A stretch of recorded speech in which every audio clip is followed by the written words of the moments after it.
Existem algumas reformas estratégicas que poderiam ser realizadas ainda no contexto político e estrutural, administrativo do Estado brasileiro, que com toda certeza ajudariam no processo de desconcentração do poder político e econômico das mãos do governo federal, levando esse poder de volta às mãos dos Estados-membros, dos municípios e de maneira mais direta também aos indivíduos.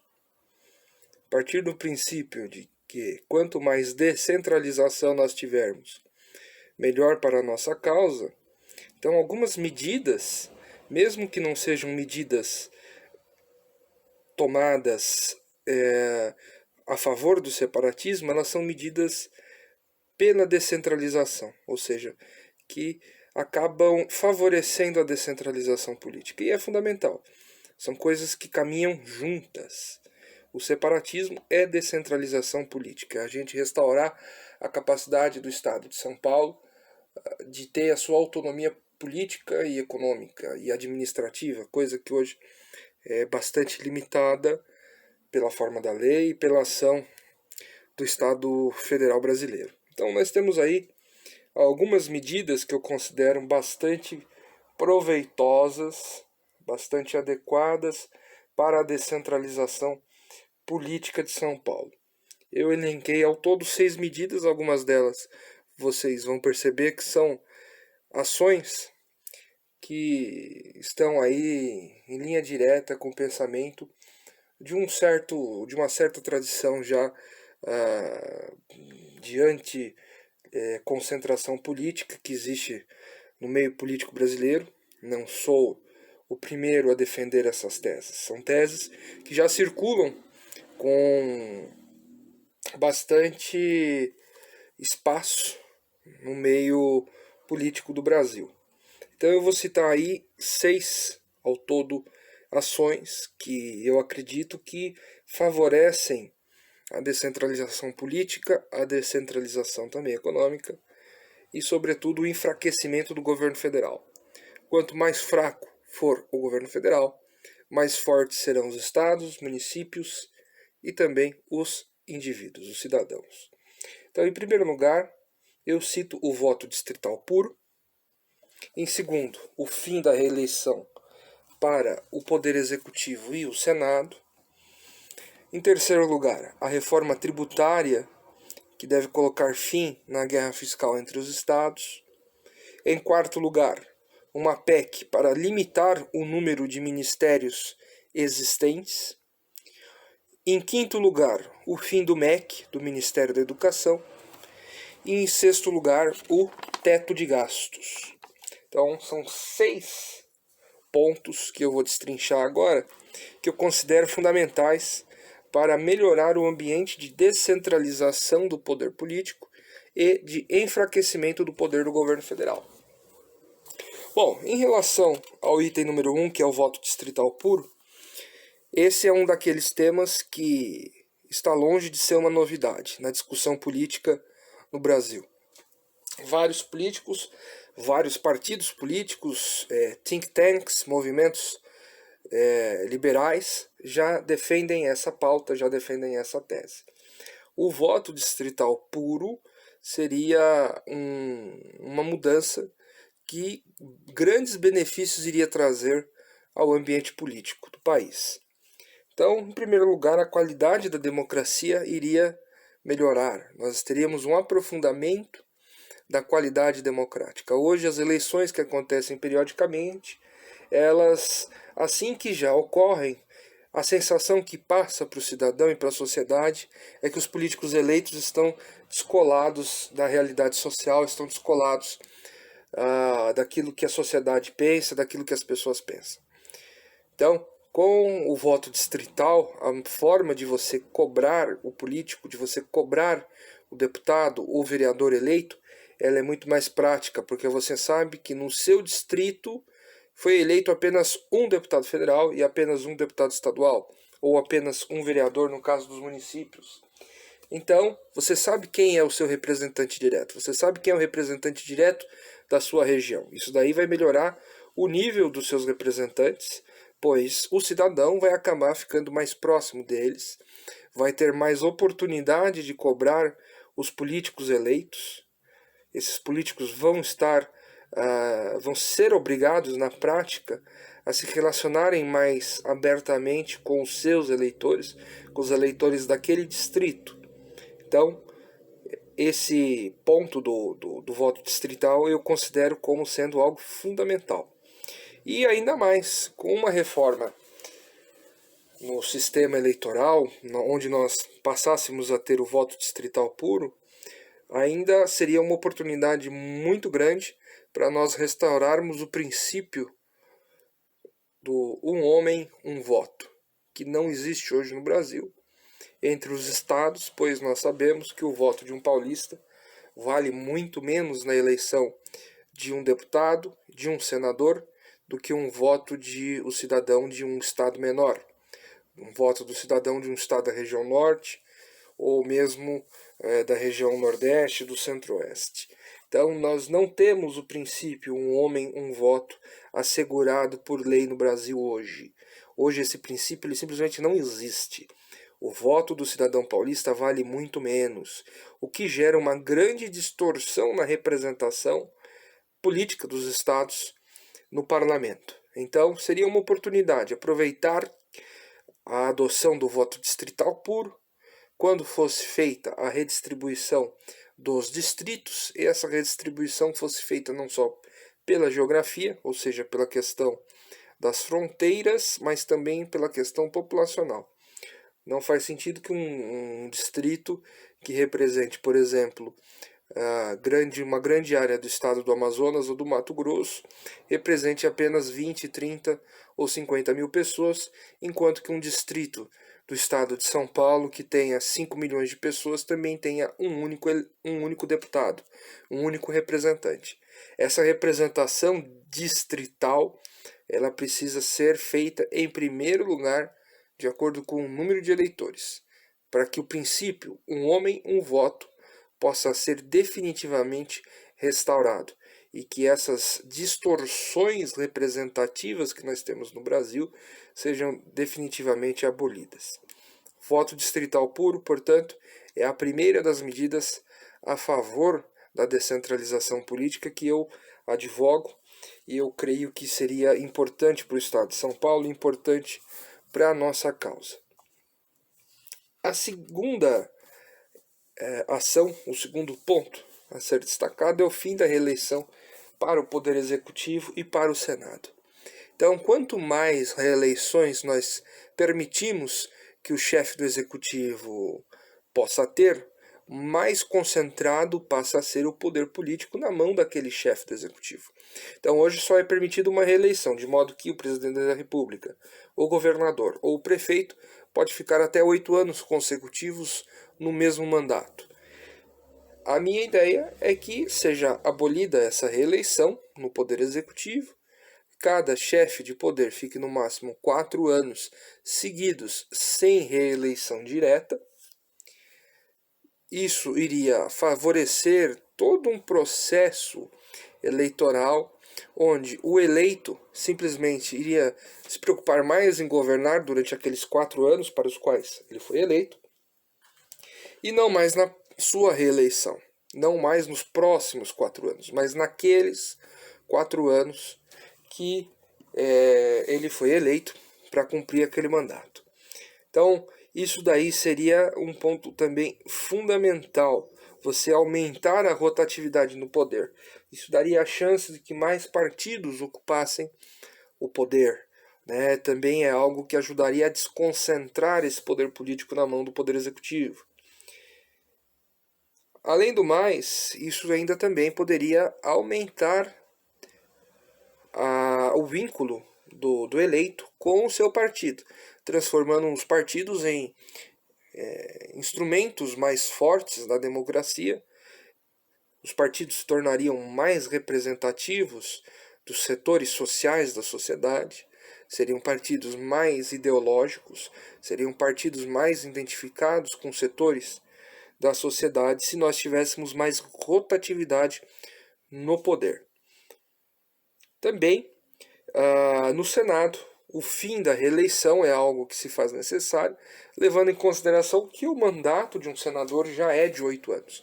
Então, se você mantivesse o mesmo número de senadores, o mesmo tamanho do mandato, o sistema eleitoral dos senadores permaneceria o mesmo, a única coisa que se extinguiria seria a reeleição do Senado. Então você também teria uma circulação maior de representantes estaduais no Senado. E na Câmara dos Deputados, no Poder Legislativo Estadual, nas Assembleias Legislativas e também nas câmaras municipais, nós poderíamos limitar a reeleição a uma só, de modo que os deputados e vereadores ficassem até 8 anos ao todo no poder, de maneira direta. Também ajudaria a aumentar a rotatividade de pessoas que participam da política, também ajudaria a desconcentrar o poder político, também ajudaria a dar um caráter mais formal, mais ideológico também aos partidos políticos, que hoje no Brasil, como todos sabem, são apenas cartórios necessários, instrumentos necessários para disputar uma eleição. Eles não têm unidade, não têm afinidade pragmática, política, aliás, pragmática não, programática e política nenhuma. Então, quanto mais medidas nós tomarmos para que os partidos se tornem verdadeiros representantes da sociedade e não apenas representantes de certos grupos de burocratas, desse estamento político que nós temos hoje, será melhor para a descentralização política, será melhor para o cidadão. Então, o fim da reeleição para cargos do Executivo, para o Senado e a permissão de uma única reeleição para os demais cargos do Poder Legislativo também seria fundamental para desconcentrar o poder político. O item 3, a reforma tributária que coloque fim na guerra fiscal entre os estados. Então, o primeiro ponto seria diminuir a carga tributária cobrada pelo governo federal. Então, o governo federal ele deixaria progressivamente de cobrar índices, taxas tão altas, impostos tão altos, tributos tão altos, reduzindo as alíquotas progressivamente daquilo que é arrecadado pelo governo federal, deixando também os impostos cobrados mais equânimes entre os estados, o que favoreceria o fim da guerra fiscal. Então essa guerra fiscal ela só atrapalha São Paulo. São Paulo nunca ganha com essa guerra fiscal. Por quê? Porque outros estados menos desenvolvidos, estados mais pobres, podem simplesmente abrir mão de todos os seus impostos ou de grande parte ou a maior parte dos seus impostos estaduais cobrados apenas para atrair mão de obra para os seus estados, para que as empresas ali se instalem e gerem empregos, mão de obra naqueles estados. E São Paulo não pode fazer isso. Por quê? Porque São Paulo, com mais de 40 milhões de habitantes, tem um tamanho muito maior. São Paulo é um estado muito roubado, muito lesado pelo governo federal. E se ele abrir mão dos impostos estaduais que são cobrados, simplesmente São Paulo não conseguiria manter em funcionamento a sua máquina pública, levando em consideração que o governo federal nos rouba numa proporção que nenhum outro estado é roubado da mesma forma. Então, mesmo outros estados que pagam mais impostos ao governo federal, como Rio de Janeiro, como Minas, como Rio Grande do Sul, Paraná, eles não passam por uma extorsão tão grande nas mãos do governo federal como São Paulo passa. Então, se nós tivéssemos uma reforma tributária que colocasse um fim na guerra fiscal, seria um ganho para São Paulo e seria instituída de uma vez por toda a isonomia entre os estados. Nenhum estado seria favorecido. São Paulo não quer um favorecimento. São Paulo quer um tratamento justo e um tratamento igualitário. Que nós sejamos tratados de igual forma aos outros estados. Paguemos os mesmos impostos, cobremos os mesmos impostos. Então, essa igualdade na cobrança de impostos seria salutar para todos os entes da federação. Ainda assim, nós melhoraríamos também a arrecadação direta para os municípios, evitando o trânsito de recursos que é provindo dos tributos entre as três esferas da federação. Então, a ideia é que com essa reforma tributária, o tributo, o imposto cobrado num município ou num estado, ele fique diretamente naquele estado e no município e não seja repassado ao governo federal. Ou seja, não haja essa triangulação de recursos, onde valores saem dos municípios e dos estados, vão ao governo federal para que depois retornem parcialmente à sua origem. Se um valor é arrecadado em São Paulo, ele tem que ficar em São Paulo e ser aplicado em São Paulo. Se um valor ele é arrecadado, por exemplo, no Tocantins, ele vai ficar restrito ali ao Tocantins, vai ser gasto também ali naquele estado de origem. Então, o que é arrecadado no local, fica no local. Esse é um princípio que precisa ser instaurado, que hoje não é dessa forma. Então, quanto mais os impostos ficarem no próprio local de origem, melhor será a aplicação desses recursos públicos. E também isso pode proporcionar mais facilmente a diminuição da carga tributária, de maneira também equânime, de maneira também igualitária. Isso seria fundamental para as finanças do Estado de São Paulo. O quarto item que eu cito nessa fala é sobre uma proposta de emenda à Constituição que limitaria o número de ministérios existentes. Eu não daria exatamente um número fechado de quais ministérios são necessários ou não. Mas nós sabemos que vários deles poderiam ser extintos e as suas funções distribuídas entre as secretarias estaduais. Por exemplo, o Ministério da Agricultura. Porque as suas funções não são exercidas diretamente pelas secretarias de Agricultura e Abastecimento dos estados? O que o Ministério da Agricultura faz de tão especial, de tão único, de tão diferente, que não poderia ser cumprido, não poderia ser executado pelas secretarias estaduais de Agricultura e Abastecimento? Absolutamente nada. Então, é um ministério que, por exemplo, não faz sentido que ele exista. O Ministério da Saúde também não faz sentido que o Ministério da Saúde exista. Todos os estados têm as suas secretarias públicas de saúde e elas dariam conta muito bem de cuidar da saúde pública nos estados, do Sistema Único de Saúde. Não precisaria ser extinto o SUS, você extinguiria apenas a máquina burocrática do Ministério da Saúde e, eventualmente, algumas estatais que estejam ao Ministério da Saúde associado. Então, o Ministério da Saúde também é bastante dispensável. Em casos como nós passamos agora da pandemia, nada impede que os secretários estaduais de saúde se reunissem num grande fórum e as decisões nacionais sobre saúde saíssem dali, em associação com o Poder Executivo diretamente, com o ministro da Casa Civil, com o ministro, inclusive outros ministros, ministro da Defesa, ministro da Fazenda, se fosse o caso.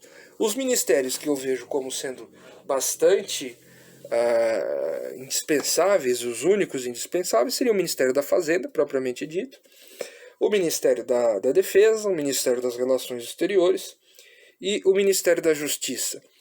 Todos os demais eles podem ser reduzidos a poucas secretarias, algumas secretarias unificadas, e as suas funções serem transferidas aos estados. Então, o Ministério do Trabalho, o Ministério das Minas e Energia, Ministério do Planejamento, Comércio Exterior, todos esses têm funções que poderiam ser exercidas por secretarias estaduais. Não seria necessário que existissem ministérios para cuidar desses pontos. E outros seriam simplesmente extintos, como o Ministério da Mulher e dos Direitos Humanos, a Secretaria da Cultura, o Ministério do Turismo. São ministérios que precisam ser completamente extintos, não há nem o que repassar aos estados. Cada estado que cuide dessas funções de acordo com as suas características, de acordo com os seus governos estaduais, aqueles que foram eleitos pela população daquele estado. Então, tudo isso já seria necessário. Reduzindo o número de ministérios para meia dúzia de ministérios, 10 ministérios no máximo, já seria um número mais do que suficiente para que o governo federal agisse. Do contrário, é gigantismo. Do contrário, é uma elefantíase da máquina pública federal. E como nosso objetivo é fazer com que o governo federal perca essa força de ação e de coerção sobre os Estados-membros, diminuindo o número de ministérios, essa força do governo federal ela também seria diminuída. É um ganho para todos os cidadãos. Quando o governo federal perde poder, é o cidadão que ganha poder. Quando o governo federal se enfraquece, é o cidadão que se fortalece. Então, nós precisamos apoiar uma medida dessa que simplesmente diminuísse o número de ministérios no governo federal. Tudo seria repassado aos estados. E na esteira desse item número 4, eu cito o quinto item, que é o fim do MEC, o Ministério da Educação. Então, especificamente, o MEC é um ministério que não é amigo de São Paulo. O MEC tem diversos planos, diversos projetos, programas que simplesmente não colaboram com São Paulo. Por exemplo, o Plano Nacional do Livro Didático, que já existe há bastante tempo, que é aquele que oferece livros didáticos para os alunos das escolas públicas, estaduais, municipais e federais. Sempre nos livros de história do MEC, São Paulo é retratado de uma maneira bastante perniciosa. Os bandeirantes são considerados assassinos, bandidos, exploradores capitalistas. A Revolução de 32, uma revolução das elites brancas, dos cafeicultores. Os cafeicultores são vistos como simples escravistas, pessoas que não tinham escrúpulos nenhum a não ser a busca incessante pelo lucro. Ou seja, São Paulo é sempre tratado de maneira negativa, enquanto que nesses mesmos livros de história, de literatura, enfim, nesses livros didáticos, outras regiões do Brasil são louvadas, são idolatradas, sobretudo o Rio de Janeiro, que foi capital durante muito tempo, e também algumas regiões do Nordeste que fazem parte aí desse imaginário popular de certos autores, um imaginário quase idílico que coloca essas regiões do país em oposição ao que São Paulo representa. Então São Paulo nunca é mostrado nesses livros do MEC como sendo um estado construtor, um estado realizador, um estado independente, um estado cuja sua população constrói a sua riqueza sem depender do governo, sem depender do poder público. Então, e além disso tudo, a função que o MEC exerce, ela é absolutamente desnecessária. Todas as universidades federais, por exemplo, que existem, elas podem ter a sua autonomia, e um grande conselho de reitores já daria conta de cuidar dessa parte. Toda a parte de educação básica do MEC ela é deficitária, ela é incompetente e, portanto, as suas funções são desnecessárias. Cada estado deveria cuidar da elaboração dos seus próprios currículos, adequado à realidade daquele estado, adequado às necessidades educacionais daquele estado. E o MEC ele não tem sucesso, nunca teve sucesso em elaborar um currículo unificado para o país. Até porque o Brasil, como vocês sabem, não é um país que tem uma cultura igualitária, não é um país que tem uma cultura uniforme. Portanto, estipular um currículo uniforme também é algo bastante impróprio. Nesse sentido, extinguir o MEC seria fundamental para descentralizar o poder, para melhorar a situação política também, e aí no caso cultural e social de São Paulo. E por fim, o sexto item que eu coloco é o teto de gastos. O governo atual, o governo Bolsonaro, quebrou o teto de gastos para poder aí aumentar o valor dado aí do Bolsa Família, que inclusive vai mudar de nome, acho que vai virar Auxílio Brasil. E para dar esse dinheiro à população mais pobre, o governo vai simplesmente furar o teto de gastos, que foi uma lei aí criada na época do Michel Temer para controlar os gastos da União. Eu considero essa lei bastante prudente, controlar os gastos da União é absolutamente fundamental. O governo federal ele é um fogo devorador, ele devora todo o recurso que é colocado na sua frente, ele não tem muito controle em gerenciar recursos.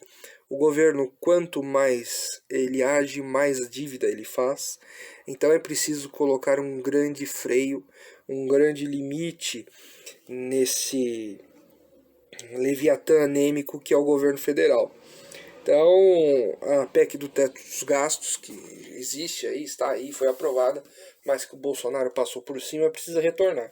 E eu acho até que ela deveria ser um pouco mais restritiva na capacidade de gasto que o governo federal tem. Então, se nós cumpríssemos essas 6 ações, esses 6 pontos, certamente a situação política de São Paulo e a situação econômica de São Paulo melhoraria dentro do cenário da Federação Brasileira. Aqui nós não estamos tratando de separatismo. As medidas que estão elencadas aqui por mim, na verdade, elas são positivas para todos os estados membros da federação, para os 26 estados e o Distrito Federal. Todos eles, de alguma forma, seriam beneficiados por essas medidas a favor da autonomia política. Então, seria extremamente prudente, seria muito bom que elas acabassem sendo implementadas. Nós sabemos que muitas delas são de difícil implementação, mas é preciso que nós apoiemos políticos, apoiemos partidos que defendam essas teses, já que a formação de partidos políticos regionais ou separatistas no Brasil é proibida por lei.